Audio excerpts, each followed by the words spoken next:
Guys Windows 11 PC laptop में आपको बहुत तरह की सेटिंग्स मिलती है जिसे आप इनेबल कर सकते हो, डिसेबल कर सकते हो अपने पर्सनल नीड के हिसाब से, आपकी जो भी रिक्वायरमेंट होती है। लेकिन कुछ ऐसी भी सेटिंग्स होती हैं आपके डिवाइस में जो कि रिकमेंडेड होता है कि कभी भी आपको उसको डिसेबल नहीं करना है। तो आज मैं गाइस इस छोटी सी वीडियो में आपसे 3 ऐसी सेटिंग शेयर करने वाला हूं जो आपको कभी भी डिसेबल नहीं करना है। मैं आपको रीज़न के साथ यहाँ पे बताने जा रहा हूँ। हालांकि इस पे कई सारे लोग आप में से एग्री नहीं करेंगे मेरे साथ, लेकिन आप अपना रीज़न मुझे कॉमेंट करके ज़रूर बताइएगा। लेकिन मैंने जो रिसर्च करी है, मेरा जो रिकमेंडेशन है कि आप इन 3 सेटिंग्स को कभी भी डिसेबल मत करिएगा। तो चलिए without any further delay start करते हैं। और गाइस यहाँ पे सबसे पहली जो सेटिंग्स है हमारी वो है यूज़र अकाउंट कंट्रोल सेटिंग्स।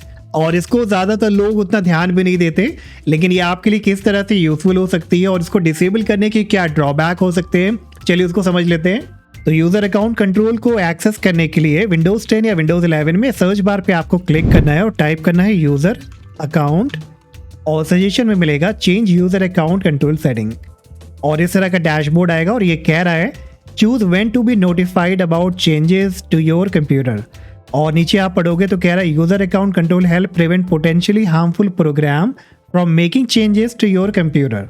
तो इससे क्या होता है कि जब आपने इसको टॉप पे या ऑलवेज नोटिफाई या नोटिफाई में अगर सिलेक्ट कर रखा है, तो किसी भी तरह का अगर आपके डिवाइस में एप्लीकेशन सॉफ्टवेयर इंस्टॉल होता है या किसी भी तरह का कोई मेजर सेटिंग में चेंजेस होता है, तो हमेशा आपके पास एक पॉपअप आएगा, परमिशन मांगेगा कि क्या आप इसे चेंज करना चाहते हैं, क्या आप इसे इंस्टॉल करना चाहते हैं। और जब आप अलाउ करोगे तभी वो चेंजेस यहाँ पे पॉसिबल होगा। अब आप में से कई लोग कहोगे यार कि ये बड़ा एनोइंग लगता है। ठीक है, मैं मान लेता हूँ थोड़ी देर के लिए एनोइंग हो सकता है, लेकिन अगर आप इसके फीचर की स्पेशलिटी के बारे में जानोगे तो ये आपको कितना ज़्यादा प्रोटेक्शन दे रहा है। चलिए एग्जाम्पल के तौर पे समझते हैं। मान लीजिए कि आपका डिवाइस किसी ने रिमोटली एक्सेस कर रखा है या किसी ने हैक कर रखा है।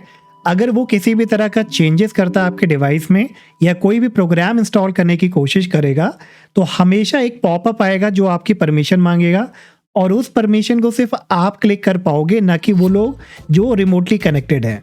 तो इस तरह से आपने एक प्रोटेक्शन यहाँ पे क्रिएट कर दी। अगर कोई आपका डिवाइस एक्सेस कर भी रहा है तो वो कोई चेंजेस यहाँ पे नहीं कर पाएगा।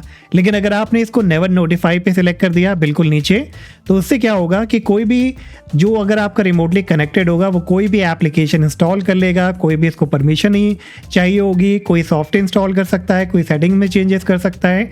और इसीलिए मैं हमेशा रिकमेंड करता हूँ कि इस फीचर को आप यहाँ पे notify me only when app try to make changes to my computer पे या ऑलवेज नोटिफाई पे आप करके रखो। क्लियर? तो आप इस सेटिंग को ज़रूर चेक करिएगा। अगर ये नीचे सिलेक्टेड है नेवर नोटिफाई पे या notify only when app try to make changes पे, तो आप इसको एटलीस्ट थर्ड वाले पे या टॉप वाले पे सिलेक्ट करके रखिए। ओके गाइज, अब इसके बाद जो नेक्स्ट सेटिंग्स है वो है आपके जो लॉगिन स्क्रीन है उसका जो आप पासवर्ड या पिन डिसेबल कर देते हैं। ये बहुत ही ज़रूरी सेटिंग है जो कि आपको कभी भी डिसेबल नहीं करनी है। और मैंने कई सारे लोगों को देखा है कि वो चाहते हैं, थोड़ा सा लेजीनेस की वजह से या आई डोंट नो क्यों, वो लॉगिन पिन या पासवर्ड को ही डिसेबल कर देते हैं ताकि जब भी वो अपने कंप्यूटर को एक्सेस करें फटाफट बिना पिन पासवर्ड डाले उसको एक्सेस कर पाए। लेकिन ये आपके लिए कितना ज़्यादा नुकसान हो सकता है, चलिए मैं आपको ब्रीफ में समझाता हूँ। यहाँ पे लॉगिन स्क्रीन गाइस जो कि प्रोटेक्टेड होती है पिन से या किसी तरह के पासवर्ड से, ये आपको दोनों तरह से प्रोटेक्शन देता है। मतलब अगर कोई ऑफलाइन भी आपके डिवाइस को एक्सेस करना चाह रहा है तो वो बिना पिन या बिना पासवर्ड के उसको एक्सेस नहीं कर सकता। इवन अगर आपका कोई रिमोटली कोई हैक भी करता है आपके डिवाइस को, तो उसको भी यहाँ पे इस पासवर्ड को एंटर करके ही वो जो है एंटर कर पाएगा आपके डिवाइस में।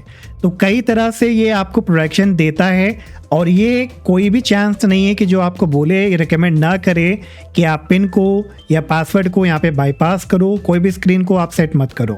और ये बहुत सिंपल है गाइस, अगर आप बहुत लेंदी पासवर्ड नहीं चाहते हो तो एटलीस्ट एक पिन को ज़रूर आप क्रिएट करके रखो। और इसको क्रिएट करना बहुत आसान है। आप सेटिंग्स ओपन करोगे, अकाउंट सेक्शन में जाओगे, फिर यहाँ पे आपको साइन इन ऑप्शन मिलता है। तो देखो यहाँ पे पासवर्ड वाला ऑप्शन पहले आपको मिलेगा। तो अगर आपने कोई पासवर्ड सेट नहीं कर रखा है तो आपको ऐड वाला ऑप्शन मिलेगा। मैंने ऑलरेडी कर रखा है तो मुझे चेंज का ऑप्शन आ रहा है। अगर इसके अलावा अगर आपको पिन करना है तो पिन वाले सेक्शन पे आप क्लिक करो और चेंज पिन पे या ऐड पिन का जो भी ऑप्शन आपके एंड पे आता है आप उस पर क्लिक करके एक सिंपल सा पिन भी आप क्रिएट कर सकते हो। मैं पर्सनली रिकमेंड करता हूँ कि जितना ज़्यादा आप सिक्योर रखोगे उतना ज़्यादा बेटर है, और उसके लिए पासवर्ड जो होता है सबसे ज़्यादा बेस्ट है। अब इसमें गाइस मैं बहुत ब्रीफ में नहीं जा रहा हूँ, लेकिन मैं आपको बस इतना कहना चाहूँगा कि अगर आप एक नए यूज़र हो या आपने अभी तक ध्यान नहीं दिया अपने लॉगिन पासवर्ड या पिन पे, तो ये एक बहुत ही रिकमेंडेड और एक बहुत ज़रूरी चीज़ है आपकी सिक्योरिटी के लिए, ताकि अगर फ्यूचर में लैपटॉप वगैरह आपका चोरी भी होता है तो आपका वो पासवर्ड प्रोटेक्टेड है, तो कहीं ना कहीं से जो भी स्टील करेगा उसको काफ़ी ज़्यादा परेशानी आएगा उसको क्रैक करने में। ठीक है, तो एक एडिशनल सिक्योरिटी आपको मिलती है, तो इसको ज़रूर से आप इनेबल करके रखो, कभी भी डिसेबल आपको इसको नहीं करना है। और अब इसके बाद गाइस फाइनली जो है वो है आपका नंबर ऑफ प्रोसेसर या नंबर ऑफ मेमोरी, जो आप MS कॉन्फ़िग से चेंज करते हैं। ये भी कई सारे लोग इसमें R&D करते हैं, चेंज करते हैं, और चेंज करने के बाद क्योंकि बहुत सारे यूट्यूब में इसको सजेस्ट किया गया है कि आप इस सेटिंग को अप्लाई करिए, और लेकिन मैंने जो रिसर्च करी है, मैंने जो फाइंड आउट किया है, इस सेटिंग को चेंज करने के बाद बहुत ज़्यादा चांसेस होते हैं कि आपका डिवाइस ठीक से काम ना करे, और कई बार आपको ब्लू स्क्रीन जैसी प्रॉब्लम भी आ सकती है। तो अब इस पर भी आपको अगर वाकई में टेस्ट करना है, क्योंकि बहुत सारे लोग कहते हैं कि आप चेंज करो, उसको मैक्सिमम नंबर ऑफ मेमोरी तक लेके जाओ, लेकिन इसको कैसे यूज़ करना है वो भी मैं आपको समझा देता हूँ पहले। और इसको एक्सेस करने के लिए आपको विंडोज सर्च पे क्लिक करना है, बस टाइप करिए MS कॉन्फ़िग। सजेशन में आपको मिलेगा सिस्टम कॉन्फ़िगरेशन, इस पर आप क्लिक करो और ये देखिए इस तरह का पेज आएगा। और इसी पेज में देखो आपको यहाँ पे बूट वाले टैब पे आपको क्लिक करना है, फिर आपको क्लिक करना है एडवांस्ड ऑप्शन पे, और ये देखिए यहाँ पे ये ऑप्शन आता है नंबर ऑफ प्रोसेसर। अब इसमें कई सारे लोग ये कहते हैं कि देखो अगर आपका ये अनचेक है तो यहाँ पे बाय डिफ़ॉल्ट ये बस एक ही प्रोसेसर को यूज़ कर रहा है। अब ये टोटली मिथ है, क्योंकि माइक्रोसॉफ्ट के हिसाब से भी अगर आप उनके आर्टिकल को पढ़ोगे तो वो सीधा यहाँ पे कहते हैं कि ये जो नंबर ऑफ प्रोसेसर है अगर ये आपका अनचेक है तो ऑटोमेटिकली ये डिपेंड करेगा किस हिसाब का काम ले रहे हो आप अपने डिवाइस से। जितना ज़्यादा काम लोगे उतना ऑटोमेटिकली ये प्रोसेसर को यहाँ पे यूज़ करना स्टार्ट कर देगा। तो ये आपको कुछ भी यहाँ पे नहीं करना है। अब कई सारे लोगों को मैंने देखा है कि उन्होंने रिकमेंड किया है कि आप इस ऑप्शन को यहाँ पे चेक करिए, ड्रॉप डाउन पे जितने भी प्रोसेसर हैं उनको यहाँ पे यूज़ में डालिए। और कई सारे लोग तो ये भी कहते हैं कि इसको चेक करने के बाद उन्हें वाकई में काफ़ी ज़्यादा बूस्ट भी देखने को मिला है। अब हो सकता है टेम्परेली आपको कुछ बूस्ट यहाँ पे देखने को मिल भी जाए, लेकिन आप इसके ड्रॉबैक भी समझ लो। मैंने इसको यहाँ पे इनेबल करके काफ़ी दिन तक यूज़ भी किया था अपने अदर डिवाइस में। मुझे कुछ टाइम के लिए तो ठीक लगा, बहुत ज़्यादा चेंज नहीं लगा, लेकिन उसके बाद प्रॉब्लम यहाँ पे आना स्टार्ट हो गई थी। तो मैंने दोबारा से इसको यहाँ पे अनचेक किया, बहुत सारी आर्टिकल को रीड किए, मैंने समझने की कोशिश करी, तो समझ में आया कि इस ऑप्शन को हमेशा आपको अनचेक करके रखना है।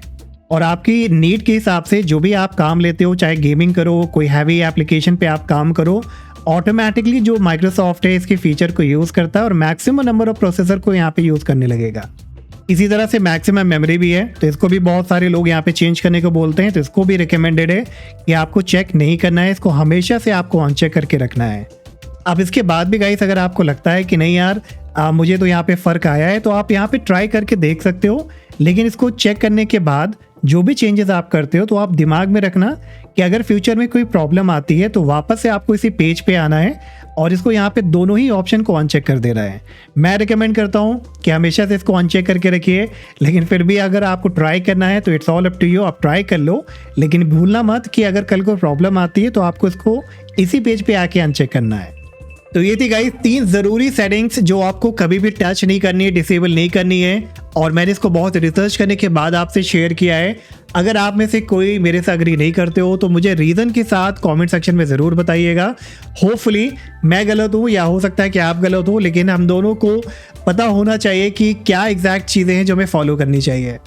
सो दैट्स ऑल गाइस, आज के लिए इतना ही। होपफुली आज का वीडियो आपके लिए यूजफुल रहा होगा। वीडियो अच्छा लगा हो तो वीडियो को लाइक सब्सक्राइब करना मत भूलिएगा, और हम मिलेंगे नेक्स्ट वीडियो में। Till then take care, bye bye.